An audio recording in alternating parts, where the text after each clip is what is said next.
AfterBuzz TV, starting place to the likes of WWE female superstars Kathy Kelly, Sonya Deville, and Zelina Vega proudly presents Women's Wrestling Weekly, the world's first podcast and YouTube series dedicated exclusively to women's wrestling, featuring all the latest news as well as interviews with top superstars in the industry. And now, AfterBuzz TV's own gorgeous lady of wrestling, TK Trinidad. Bonjour, you're watching Women's Wrestling Weekly, the #1 women's wrestling show on the planet. My name is TK Trinidad, aka the Canadian Assassin, and with me I have my lovely co-host, hailing from the Valley, the farmer's daughter. Please welcome Emily May. Hi. How are you doing? I'm good. How are you? I'm good. So it looks like you manned the helm at one point. I did. I took over a little bit. Took over for a little. How did it feel? Great. So, like we do for this show, we always have amazing guests and we do Star of the Week, news, all that good stuff. And Emily had a chance to interview ODB. Yes. So how was that interview? Amazing. She's so incredible. She's so funny. I was just cracking up the whole time. She seems like a person that, you definitely want to just sit back, talk wrestling, and drink beer. I just want to have a beer with her. Even though I don't drink beer, but for ODB, I think I might. I might go over there and enjoy her food truck and drink some beer. Just show up and say, hey, remember I interviewed you here? Here I drink beer. So definitely check out that interview. I hope you guys enjoy ODB. And, you've been around for so long in the wrestling industry. You have such an incredible career.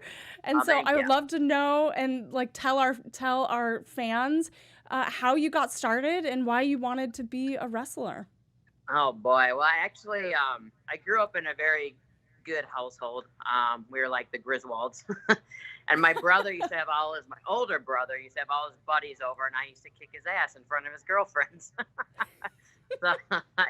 And we'd always get the pay-per-views, the Royal Rumble, WrestleMania, and we had the AWA growing up in Minnesota, so we'd go to shows and stuff. I'd make my signs, and I just loved it. And one day they had a thing called Tough Enough on MTV back in 2000. Mm-hmm. And of course, I sent in my tape, and I got picked. I made it to the top 25, but didn't make it onto the final show. But that's where it all started. And then I came to Minnesota and trained in literally someone's garage and busted my ass. And then, it's been a fun ride. That's amazing. So what was that moment? Because I'm sure there's moments in a lot of wrestlers' careers when they're debating whether they want to go through with this for the long haul. What was that first moment you had when you were like, you know what, I'm going to do this and keep at it? Yeah, because after the whole Tough Enough thing, I was like, I want to do this. After stepping foot into a WWF ring at the time, I was like, I think I can do this. But I wasn't I was always ODB. Like my name was always ODB, but ODB was not developed. It took years and years to get that crazy character and to get me out of my shell. Cause I was kind of low key, very laid back kind of person and quiet a little bit. And then I just did the indies, and I look back, and a lot of my rough times actually are my funnest times. I got to meet Tracy Brooks on the road, Velvet Sky, and this Angelina Love, and all those girls. We all started together, so it's pretty fun to we slept on people's couches and traveled 18 hours for a hot dog and a handshake. It was I look back, those were the funnest days of my life. It was just so fun, and we knew I never gave up. I mean, the tough times, but oh my God, we had so much fun back then. That was so much easier. We didn't have social media, thank God. Oh my God, we all would have been in trouble if we would have had. Oh man, it's a different time. Oh Lord, I think I got Polaroid still from our pictures. It's so funny, the hot dog and a handshake. There's so many promotions that still, it's a little rugged, it's a little rough. So when you were creating this ODB persona, what did you go through to create that? You said it took some time. So what was that process like? Yeah. When I first started, in the Midwest scene, you got, Minnesota, Wisconsin, Chicago area. And then once I kind of got past that, I moved myself to Nashville, Tennessee, is where TNA originally, at the fairgrounds right in Nashville. And they kind of let me do my thing, but not really. They had the girls in the cages, so they didn't really use women's wrestling back then. And then I went to OVW. That's where the ODB was polished, developed, because Al Snow and Danny Davis were like, who is this? Who is ODB? Show us the dirty bitch. And they let me go. I mean, I just went off, and I had a lot of WWE I never went that route. And they would always come down, like Triple H, Shawn Michaels, and Dean Malenko and stuff. They would all come down, and Dean Malenko was not a fan of mine. He just said, like, you're too much. You're way too much. I was like, okay, sir, thank you. And then, but Triple H and Shawn Michaels were like, oh, we love this character. We love it. But it was just the wrong time. I was in the wrong era for, WWE. DX, man, that would have been awesome. I would have been an awesome DXer. Yes. I mean, darn. You have such like such an over the top character that I think connects with so many people. Yes. How do you feel over the years you've connected with your fans, and what have fans said to you about how and what it means when they see you in the ring? I think it's so cool, especially working with TNA back in the day. Like, we did so many awesome meet and greets and meeting the fans. Like, they were all about meeting the fans, and I did it a lot. And it was just so cool to see, like, these little girls go, bam! I'm like, oh my God. I was like, oh boy. But their parents loved it. They're like, we loved how you're real. You're not a Barbie doll. You're not a size 5. You're doing your thing. And that's what I loved about my whole wrestling career, is people related to me. And then my wrestling career developed into what I'm doing now, a food truck, So my brand is not just wrestling. It just expanded into my lifestyle, My brand became my lifestyle, basically. That's amazing. So what do you serve on the food truck? Oh, a lot of meat. I do. It's a barbecue. It's a barbecue food truck. So it's called ODB's Meet and Greet. So it's literally a meet and greet all the time. Love it. And it goes with your beer. Yes, exactly. And I smoke it. I smoke everything. I got a couple of smokers. I got a new food truck coming out. So I got a couple of smokers on there, and I do pulled pork. I smoke bologna, and I do chicken. Oh my gosh. Yeah. I'm gonna have to go and try it all out. Smoking bologna, I guess it might be a Minnesota thing. I don't know if you've ever smoked bologna. I have not smoked bologna, but I will smoke all the rest of the meats. Yeah, I could. Yeah. So you were talking about how you're not a Barbie doll. You don't have like the typical look that we see. What advice do you give young wrestlers that are looking to get into the industry, that about body image and about being yourself, and what have you learned in that area? I learned, because I was just I was in a good era, thank God, but I was just kind of that in between where they wanted to go down the Barbie doll route, and they were picking girls out of a magazine. But then TNA, they opened up the door for more girls that were all different, because you could legit put us in a ring and you can name it. That's Kong, that's Gail, that's the Beautiful People, that's ODB. Exactly. You can name us all. Yeah. Now they are bringing that back, which I like. Like, people are coming out with tattoos. Not a lot of girls have tattoos, or so now they're bigger girls. I mean, who says like being a size 2 is like, that the image that everyone wants?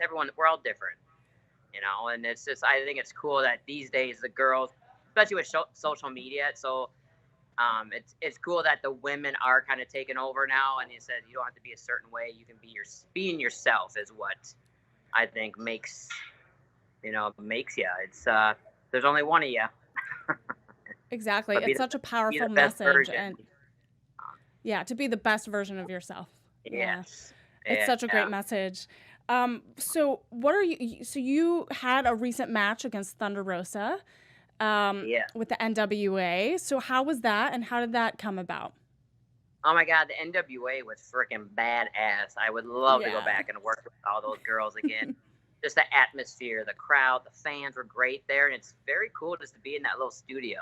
I really liked it, and of course the locker room was awesome, because I've worked with all those girls and guys back in the day, as they say, but we've all been around for a while. And Thunder Rosa, I've never worked with before, so it was fun. Like, I was sore for a little bit after that match, but But it was cool, I'm 41 years old, so it's kind of cool to get back in the ring with these younger girls and still hold my own. But she brought out a different side of me. I wasn't grabbing my boobs or nothing. I was like, you know what? This girl can kick my ass, so I'm going to give her a run for her money, and I think we had a great match in the NWAs. I'm hoping to, possibly do another match with her in the future. You never know. Now she's the champ, so. I know, she's the champ. Yeah. It's incredible. NWA Power is really just has gained fans and momentum, and it's really great to see kind of a different style of wrestling out there. What do you see? So it's February. I guess it's February. And we're slowly getting through 2020. Do you have like goals and plans for 2020? Where do you see? Well, I do. I have a brand new food truck coming out. That's in March.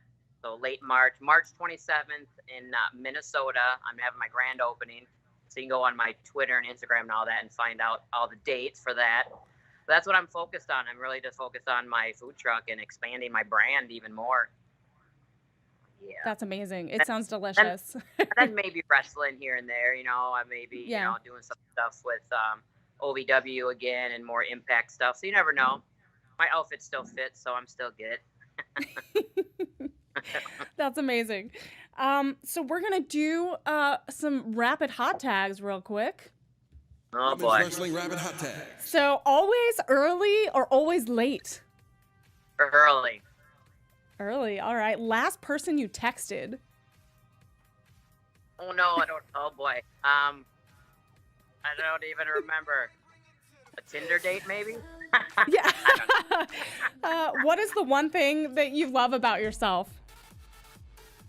That I'm real. Awesome. Who's your dream dinner guest? Oh, dream. Mr. T. Nice. Favorite ice cream? Rocky Road. Rocky Road. That's a good one. Who would play you in a movie? Oh, boy. Who would play me? Pink. It's a tough one. Pink. Awesome. That's a good one. Celeb you would like to meet? Celeb I would like to meet. I don't get. God, who would I like to meet? Oh boy. Well, I guess Mr. T. I never met him before. He was my Mr. little T crush and when Pink. Yeah, Mr. T and Pink. That would be an actual good dinner date. Can you imagine? Oh gosh. And then if you were a crayon, what color would you be? That was a crayon. Army green. Army green. Okay. Yeah. That's awesome. And then if you can listen to one album for the rest of your life, what would it be? I do a Kid Rock album. Kid Rock. Okay. Yeah. Woo! So that's our rapid hot tags. Oh my gosh. Thank you so much for joining us today. Oh, thank you guys.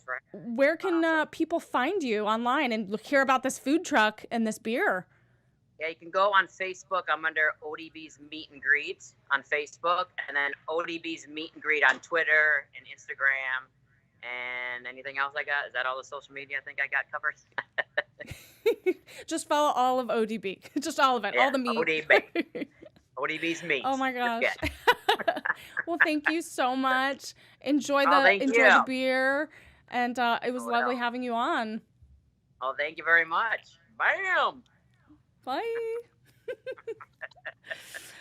Awesome. Oh my gosh. I love her. So go follow all of her Instagram, Twitter, Facebook, all of her social media platforms, because you got to track what she's doing. And who knows, she might be on NWA again. She has some Impact stuff coming up. It's 2020. It's all there and ready to happen. So I just saw on ODB's Twitter account that the food truck is about to be in her possession. So wherever you are, make sure you travel to wherever she is and get some food from her food truck, get some beer, all that good stuff. That was such an amazing interview, Emily. I'm just saying. I'm going to go get some barbecue. That's what I'm going to do. Get some barbecue. I mean, I don't eat meat, but I might dabble it dabble in it? You have to for ODB. There you go. So definitely thank you guys for supporting us. Thank you guys for making us the #1 women's wrestling show on the planet. Where can everybody find you, Emily? So you can all find me on all social media platforms at Emily May Heller. And don't forget to follow Women's Wrestling Weekly on everything at WPW. And also, if you're watching us on YouTube on AfterBuzz Show, make sure you hit that subscribe button. If you're listening on iTunes, all that other good stuff, make sure you give us 5 stars because we will not take anything less. Again, thank you guys so much for rocking with us all these years. I believe we're on episode 100 and something. It's been an amazing ride. Don't forget to follow me on everything at TK Trinidad. Till next time, guys. Ciao. Bye. From executive producer Kevin Undergaro, producer TK Trinidad, and me, Maria Menounos, we would like to thank you for tuning in to Women's Wrestling Weekly. To help TK, the crew, and women's wrestling in